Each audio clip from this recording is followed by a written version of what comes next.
Le ministère international Alléluia est une église christocentrique. Nous croyons que Jésus-Christ est le même hier, aujourd'hui et éternellement. Sa puissance agit encore aujourd'hui comme auparavant. Nous sommes le ministère international Alléluia. Voici, je vais faire une nouvelle chose sur le point d'arriver. Ne la connaîtrez-vous pas? Je mettrai un chemin dans le désert et des fleuves dans la solitude. Il y a niveau et niveau. Ce niveau est élevé. Je dis qu'il est élevé. Ésaïe n'est pas un prophète à prendre à la légère. Il est connu pour être l'un des plus grands prophètes. La précision de sa prophétie me surprend encore aujourd'hui. Dans son ministère, il était capable de voir, avec l'aide du Saint-Esprit, les choses qui allaient se passer 100 ans après, avant même son accomplissement. Il a prophétisé sur la naissance de Jésus-Christ. Il a prophétisé sur la naissance de Jésus-Christ. Comment peux-tu comprendre cela? Comment est-il capable de voir les choses 2 jours à venir, 5 jours à venir, 10 ans à venir, 100 ans à venir, 200 ans à venir, 600 ans, 700 ans, 800 ans à venir? Élève ta main et dis, mon Dieu n'est pas muet. Dis, mon Dieu parle. Tu dois comprendre que Dieu est prophétique. Dieu parle. Sans cette capacité de parler, Dieu devient une idole. Celui qui résiste contre l'aspect prophétique et contre la vraie nature de Dieu. Notre Dieu n'est pas fait de bois, ni de pierre, avec des yeux qui ne voient pas, avec des oreilles qui n'entendent pas, avec une bouche qui ne parle pas. Notre Dieu parle. Que Dieu te parle aujourd'hui au nom de Jésus-Christ. Ésaïe était un prophète de Dieu, une bouche autorisée. Dieu a parlé aux nations par son intermédiaire. Il était un homme discipliné dans les choses de Dieu. Il a grandi dans l'opulence. Il était le cousin direct du roi Osias. Ésaïe chapitre 6 dit, à la mort du roi Osias, il a quitté sa zone de confort et sa relation avec Dieu devint très profonde. Il y a des moments où les choses interfèrent entre nous et notre intimité avec Dieu. C'est le confort que nous avons. Cela demande parfois qu'un vent souffle pour nous éloigner de cela, pour que nous réalisions que nous existons à cause de lui. Ce n'est pas parce que nous sommes forts. Bon, si nous sommes là, c'est parce qu'il est là. La Bible dit, à la mort du roi Osias, Ésaïe pouvait dire, je vis le Seigneur. Sa relation avec Dieu a changé. Il a vu le Seigneur. Tout prédicateur qui n'a pas une profonde rencontre avec Dieu n'ira pas plus loin avec Dieu. Tout prédicateur, tout enfant de Dieu, toute fille de Dieu qui n'a pas une profonde rencontre avec Dieu, il pourrait avoir un diplôme théologique. Il pourrait être un membre de l'église depuis longtemps. Il pourrait prendre des photos avec le pasteur. Il pourrait porter une croix partout où il va. En moins d'avoir une relation profonde avec Dieu, sinon il ne sera pas capable d'aller loin avec Dieu. La question en suspens, est-ce que chaque prédicateur, chaque enfant de Dieu a une rencontre profonde avec Dieu? La réponse est simple, non. Beaucoup ont marché avec Dieu sans cette rencontre profonde. Ils sont très superficiels dans leur relation avec Dieu. Il doit avoir une rencontre profonde avec Dieu.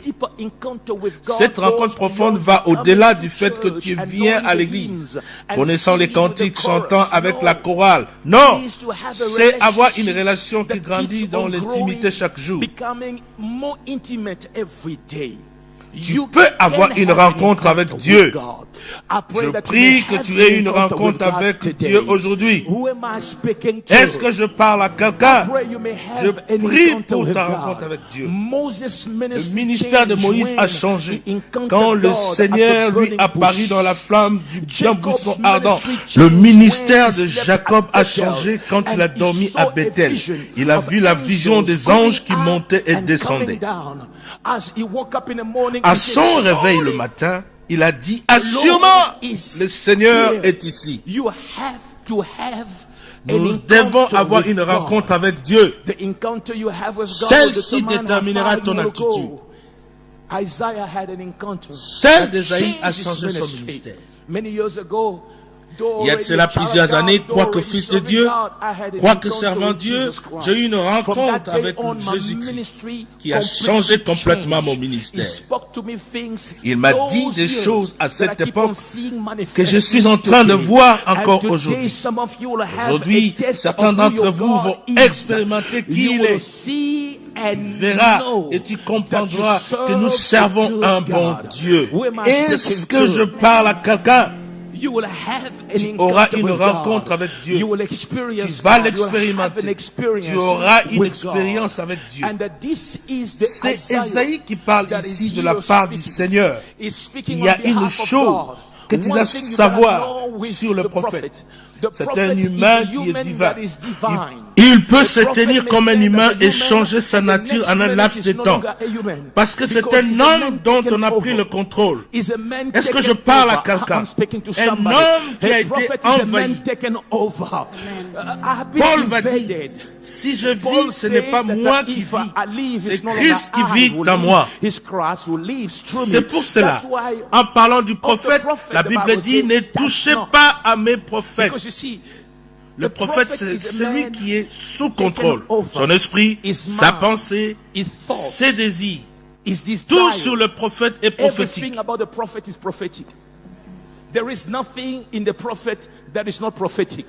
Même sa posture est prophétique. Même son regard est prophétique. Même ses plaisanteries sont prophétiques.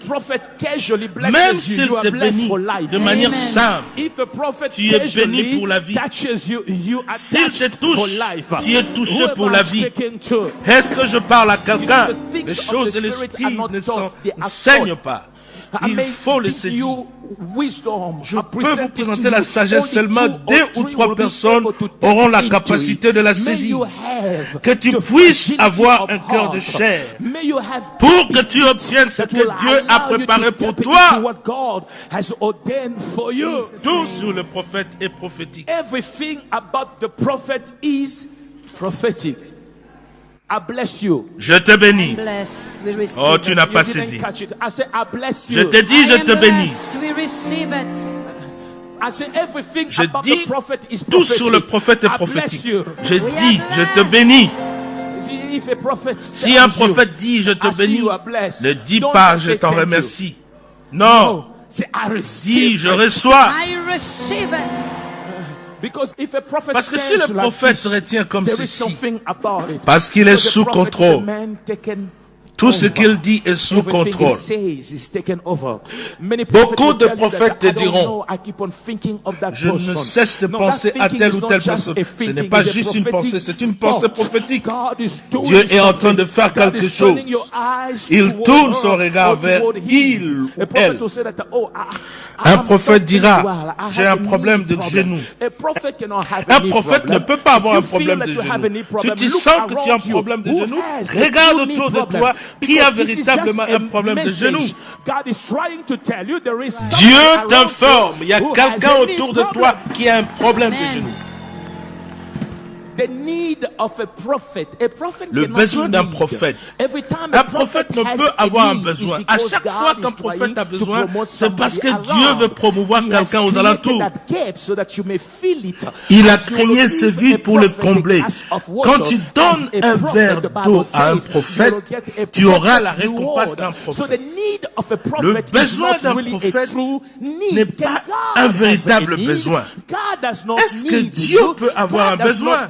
Dieu n'a pas besoin de toi. Dieu n'a pas besoin de moi. Les cieux sont à lui. Toute chose en rapport avec la vie appartient à Dieu. Toute chose provient de lui. À chaque fois que tu entends que le prophète est dans le besoin, ce besoin est juste une opportunité pour toi d'être béni. Pendant que tu pourvois aux besoins du prophète, tu obtiens ton miracle. La femme sunamite a pourvu aux besoins d'un prophète et le ciel s'est ouvert en sa faveur. Elle a eu un enfant. Elle a eu un fils. Quoiqu'elle n'a pas demandé ça. Simplement parce qu'il a pourvu aux besoins du prophète. Tu dois revoir ta façon de traiter le prophète. Tu dois revoir ta façon de les traiter. Si tu te réveilles au milieu de la nuit et tu commences à prier pour un prophète et tu le bénis au travers de tes prières, tu essayes d'entrer dans le marché boursier céleste et tu multiplies tes bénédictions. Quand tu bénis un prophète, les bénédictions tombent sur toi. Dieu a dit à Abraham, je bénirai ceux qui te béniront, sachant que ceux qui te bénissent le font pour eux-mêmes. Si tu veux la bénédiction, bénis Abraham. Quand tu bénis Abraham, tu te bénis toi-même. Y a-t-il quelqu'un qui comprend cela? Il a dit, je maudirai ceux qui te maudiront. C'est pour cela, quand un prophète vit des moments difficiles, laisse-les tranquilles. Je vous dis, aucune âme vivante ne comprend le prophète, y compris moi-même. Personne. Un prophète est un homme qui est sous contrôle. Il est très grand, très lourd pour moi de comprendre. La Bible dit qu'il réside dans les conseils divins. Comment un être humain peut se tenir dans les conseils divins? Achitophel a annoncé les oracles de Dieu. Tu écoutais Achitophel, les conseillers de David, qui avaient une forte onction prophétique. Quand Achitophel parlait, tu consultais Dieu, tu entendais le même chose.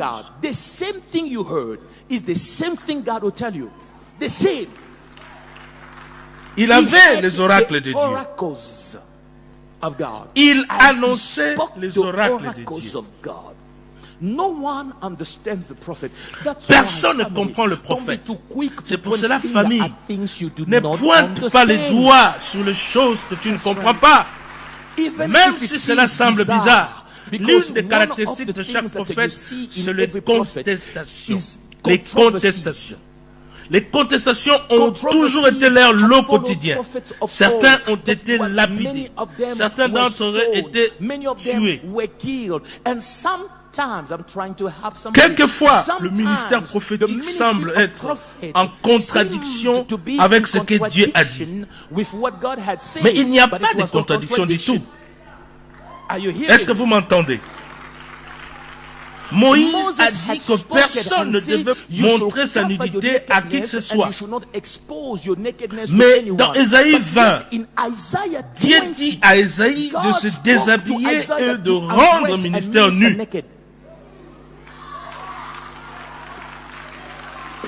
Dieu dit à Ésaïe, détache les sacs de terrain et ôte tes souliers de tes pieds. Ceci était en contradiction avec ce que Moïse avait annoncé. Il avait dit que personne ne pouvait voir ta nudité. Dieu a ordonné à son serviteur et a dit, je veux que tu prêches nu. Lis ta Bible. Ésaïe 20, 2 à 3. Et Dieu est fier en voyant son serviteur Ésaïe prêcher nu pendant 3 ans.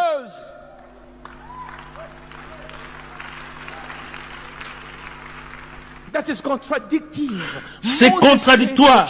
Moïse disait aux enfants d'Israël de ne pas se marier avec des femmes étrangères pendant que lui-même s'était marié à une femme étrangère. Il était marié à une étrangère, mais l'interdisait aux autres. Abraham a menti au roi en présentant sa femme comme sa sœur, alors que le roi se préparait déjà à coucher avec sa femme. Dieu a dit stop. Si tu fais cela, je te tuerai parce que celle-ci est une femme mariée. Le roi se rendit compte du mensonge. Parce qu'Abraham a pris la dot du roi en se faisant passer pour le frère qui représentait l'oncle. Il présentait Sarah comme sa sœur. Maintenant, je découvre que ce n'est pas sa sœur, c'est plutôt sa femme. Et le roi a dit à Dieu, je ne le savais pas. Dieu dit, je sais que tu ne le savais pas. C'est pour cela que je ne t'ai pas tué. C'est comme si Dieu semblait être d'accord avec cette conspiration. Non, il ne l'était pas. Cela y ressemble. Dieu dit à celui qui a été victime du mensonge d'aller voir le menteur en disant, mon serviteur est un prophète, il priera pour toi et je ne te tuerai point. Ceci voudrait dire, ce n'est pas fini jusqu'à ce qu'il prie pour toi, sinon je te tuerai. Que quelqu'un dise, touche pas à mon oint. Le prophète n'est pas une personne normale. Il est sous le contrôle. Quand une église connaît des difficultés, ne critique pas, regarde de l'autre côté. Tu es le ministère, alléluia. Concentre-toi sur ton autel. Ne te mêle pas des affaires des autres, tu pourrais te faire du mal. Il y a des gens qui ne comprennent pas la raison de leur calamité. Même s'ils font partie de l'église, tu passes beaucoup de temps dans les réseaux sociaux insultant, commentant sur des choses que tu ne devrais pas. Est-ce que vous m'entendez? Sois prudent. Touche pas à mon oint. Prenez place, famille. Ici, cet homme de Dieu qui parle au son de sa voix.